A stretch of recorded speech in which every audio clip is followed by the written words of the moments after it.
आज का टॉपिक दुष्कर्म के बारे में है, क्योंकि बहुत सारे मामले दर्ज ही नहीं होते। तो समाज के बारे में सोच के कि समाज क्या कहेगा, कि इस मामले से जुड़े हुए बहुत सारी जो भ्रांतियां हैं वह भी हमारे समाज में फैली हुई है। अब जरा हम बॉलीवुड की ओर देखते हैं कि हमारे समाज में दुष्कर्म को बढ़ाने में बॉलीवुड का कितना बड़ा योगदान है।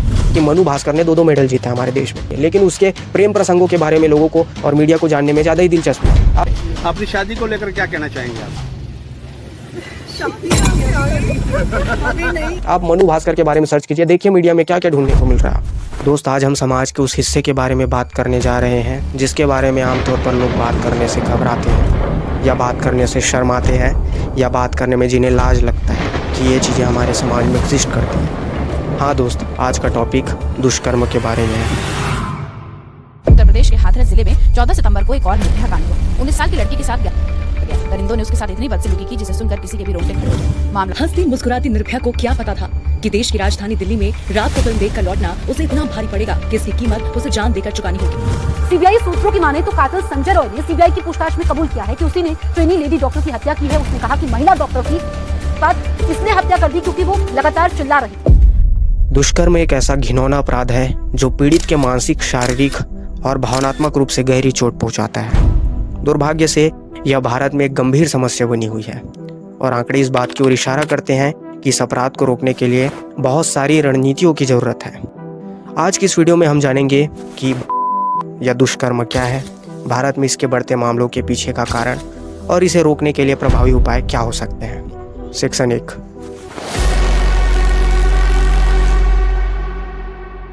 दोस्त, दुष्कर्म को एक प्रकार की यौन हमले के रूप में परिभाषित किया जाता है जिसमें किसी व्यक्ति के साथ उसकी सहमति के बिना जबरदस्ती या धोखे से शारीरिक संबंध बनाया जाता है। यह व्यक्ति की सम्मान का उल्लंघन करता है जो कि पीड़िता पर लंबे समय तक प्रभाव छोड़ सकता है। कई मामलों में देखा गया है कि पीड़िता जान से हाथ धो बैठती है।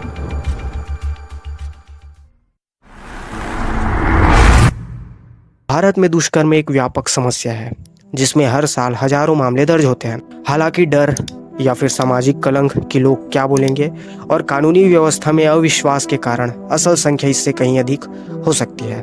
दोस्तों, आंकड़े ये कहती है कि राष्ट्रीय अपराध ब्यूरो NCRB के अनुसार 2021 में भारत में 32,000 से अधिक दुष्कर्म के मामले दर्ज किए गए हैं, जो प्रतिदिन लगभग 88 मामलों का औसत है। विशेषज्ञों का मानना है कि ये संख्या और भी ज्यादा हो सकती है क्योंकि बहुत सारे मामले दर्ज ही नहीं होते, क्योंकि समाज के बारे में सोच के कि समाज क्या कहेगा। भारत के कुछ क्षेत्रों में रेप के अधिक मामले दर्ज होते हैं। उदाहरण के लिए जो उत्तर प्रदेश हो गया, राजस्थान और मध्य प्रदेश जैसे देशों में रेप के मामले लगातार अधिक संख्या में सामने आते हैं।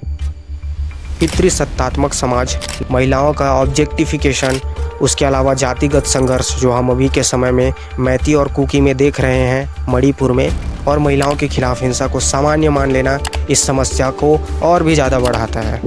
दोस्तों, अभी तो हमने बात की है कि भारत देश में ये मामले गंभीर क्यों हैं, लेकिन आपको जान के हैरानी होगी कि इस मामले से जुड़े हुए बहुत सारी जो भ्रांतियाँ हैं वह भी हमारे समाज में फैली हुई है। दोस्त, पहले इस समस्या को तो स्वीकार किया जाए तभी तो इसके निराकरण की बात सोची जाएगी। दुष्कर्म के मुद्दे के इर्द गिर्द कई सारी गलत धारणाएं फैली हुई हैं जिनसे इस अपराध की गंभीरता और जटिलता को समझने में बाधा उत्पन्न होती है। दोस्त, इन मिथकों को न केवल सामाजिक मान्यताओं से बढ़ावा मिलता है बल्कि बॉलीवुड फिल्में, विज्ञापनों और पोर्नोग्राफी का भी इसमें बहुत महत्वपूर्ण योगदान होता है। इस लेख में हम इन मिथकों को तोड़ने की कोशिश करेंगे और ये समझेंगे कि मनोरंजन और विज्ञापन उद्योग कैसे इस समस्या को बढ़ावा देने में शामिल है। सेक्शन 1। मिथक नंबर 1 का कारण महिलाओं के कपड़े होते हैं। रियलिटी, महिलाओं के कपड़े रेप का कारण नहीं होते दोस्त। रेप का कारण अपराधी की मानसिकता होती है। महिलाओं को दोष देना इस अपराध को और जटिल बनाता है और रेपिस्ट को बढ़ावा देता है। सबसे ज़्यादा जो रेप केस भारत देश में दर्ज होते हैं वो उन राज्यों से होते हैं जहाँ पे छोटे कपड़े पहनने का कल्चर ही नहीं है दोस्त। इससे तो यह बात स्पष्ट हो जाती है कि कपड़े रेप का कारण नहीं होते बल्कि रेपिस्ट होते हैं। दूसरी जो भ्रांति है कि रेप केवल अनजान लोगों द्वारा किया जाता है। ज़्यादातर जो दुष्कर्म के मामले होते हैं वो चित परिचित लोगों के द्वारा किए जाते हैं, जैसे कि रिश्तेदार हो गए, दोस्त हो गए, सहकर्मी हो गए। ये धारणा कि केवल अजनबी ही रेप करते हैं पीड़ितों को आगे आने से पीछे हटाने का काम करती है। चौथा जो भ्रांति समाज में फैली हुई है कि महिलाएं खुद रेप के लिए उकसाती है। दोस्त, ये सबसे ज़्यादा हानिकारक और गलत धारणाओं में से है कोई भी महिला खुद के साथ ऐसा कुछ नहीं चाहती है। यह मिथक समाज में पीड़िता को दोषी ठहराने का काम करता है, जो अपराधियों को मुक्त करने का एक तरीका बन जाता है। दोस्तों, इस सेक्शन में हमने समझा है कि किस तरीके से समाज में बहुत सारी भ्रांतियां फैली हुई है। अब जरा हम बॉलीवुड की ओर देखते हैं कि हमारे समाज में दुष्कर्म को बढ़ाने में बॉलीवुड का कितना बड़ा योगदान है। बॉलीवुड फिल्मों ने भी रेप के बारे में गलत धारणा और रूढ़ियों को बढ़ावा देने में भूमिका निभाई है। कई फिल्मों में महिलाओं के प्रति हिंसा को ग्लैमरस या फिर रोमांटिक दिखाया गया है, जिससे समाज में गलत संदेश जाता है। बहुत सारे संदेश हैं जो बॉलीवुड में गलत तरीके से दिखाया जाता है। पहले एक महिला की ना को हाँ समझने से स्टार्ट करते हैं। फिल्मों में नायक द्वारा नायिका के विरोध के बावजूद उसे परेशान करना, उसका पीछा करना और अंत में उसके प्यार को जीत लेना एक आम कहानी बन गई है।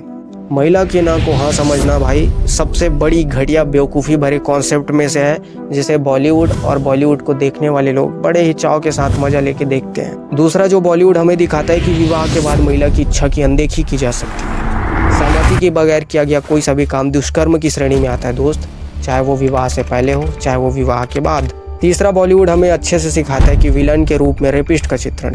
कई फिल्मों में रेप को केवल विलेन का काम माना जाता है, जबकि नायक को नायिका के साथ जबरदस्ती करने की अनुमति दी जाती है और यह संदेश देता है कि अगर हीरो है तो उसका हर काम जायज़ है। हाल फिलहाल में कबीर सिंह में आपने देखा होगा दोस्त विज्ञापन भी इस समस्या को बढ़ाने में पीछे नहीं है।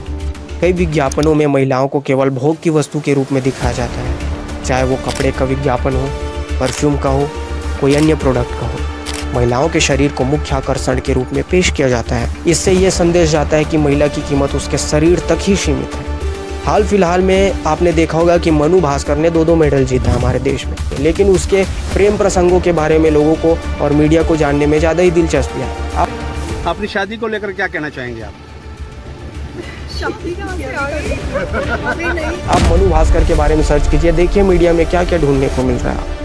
बॉलीवुड के बारे में जान लिया, एडवर्टाइजमेंट के बारे में जान लिया, अब थोड़ा सा उस चीज़ के बारे में जानते हैं जिसे भारत में लगभग हर तीसरा इंसान देखता है, पोर्नोग्राफी का प्रभाव।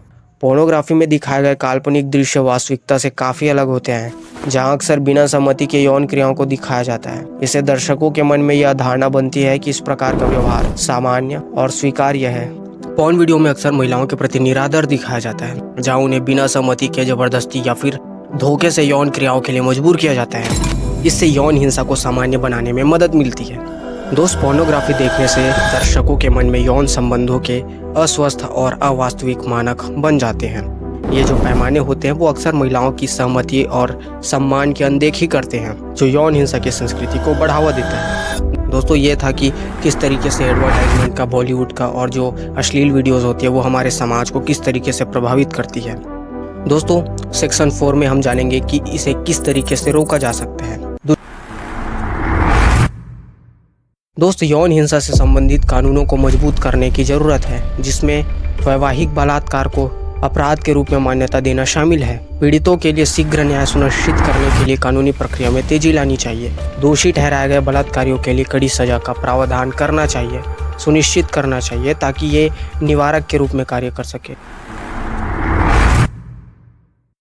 शिक्षा और जागरूकता को बढ़ाना भी बहुत ज़्यादा आवश्यक है। स्कूली पाठ्यक्रम में लैंगिक समानता और यौन शिक्षा को शामिल करना चाहिए, ताकि जो पुरानी पीढ़ियों की जो घटिया मानसिकता है उसको चुनौती दिया जा सके और सभी प्रकार के लिंगों के प्रति सम्मान को बढ़ावा दिया जा सके, चाहे वो पुरुष हो या स्त्री। हर किसी के गरिमा की सम्मान को सम्मान समझा जाना आवश्यक है। सार्वजनिक जागरूकता अभियानों का आयोजन किया जाना चाहिए, जिससे लोगों को दुष्कर्म के प्रति परिणामों और सहमति के महत्व के बारे में लोगों को जागरूक किया जा सके। तीसरा, महिलाओं का सशक्तिकरण। दोस्तों, महिलाओं को शिक्षा, रोजगार के अवसर और संसाधनों तक पहुंच प्रदान करनी चाहिए, जिससे कि वे स्वतंत्र और आत्मनिर्भर बन सकें। महिलाओं को हिंसा के खिलाफ आवाज उठाने के लिए प्रोत्साहित किया जाना चाहिए और उन्हें आवश्यक समर्थन और सुरक्षा प्रदान करनी चाहिए, ना कि उनकी बेइज्जती की जानी चाहिए कि देखिए भैया इसका वीडियो वायरल हो गया है, तुम भी देखो। Bro, this is so sad, this is so serious reality of our society. दुष्कर्म एक विनाशकारी अपराध है, जिसके लिए तुरंत ध्यान और कार्रवाई की आवश्यकता है।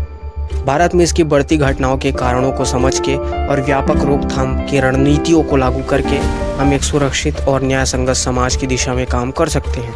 यह सिर्फ सरकार की जिम्मेदारी नहीं है दोस्त, बल्कि हर व्यक्ति की जिम्मेदारी है कि वह दुष्कर्म के खिलाफ खड़ा हो और पीड़ितों को न्याय और उपचार की दिशा में उसके संघर्ष में समर्थन देना कि उसकी खिल्ली उड़ाए और मजाक बनाए। कुल मिलाकर हम बदलाव ला सकते हैं और सुनिश्चित कर सकते हैं कि भविष्य की पीढ़ियाँ एक ऐसी दुनिया में पलेगी बढ़ेगी जहाँ पे सम्मान, गरिमा और समानता का सम्मान किया जा सके। ये जो वीडियो है वो इस विषय को गहराई से कवर करती है और उम्मीद है ये वीडियो हेल्पफुल हुआ होगा कि किस तरीके से महिलाओं को समाज में अच्छी तरीके से मजबूती के साथ लाया जा सके और उन्हें किस तरीके से इन चीज़ों की रोकथाम की जा सके। उम्मीद है ये वीडियो पसंद आई है, ज़रूर इसे शेयर कीजिए। बहुत बहुत धन्यवाद।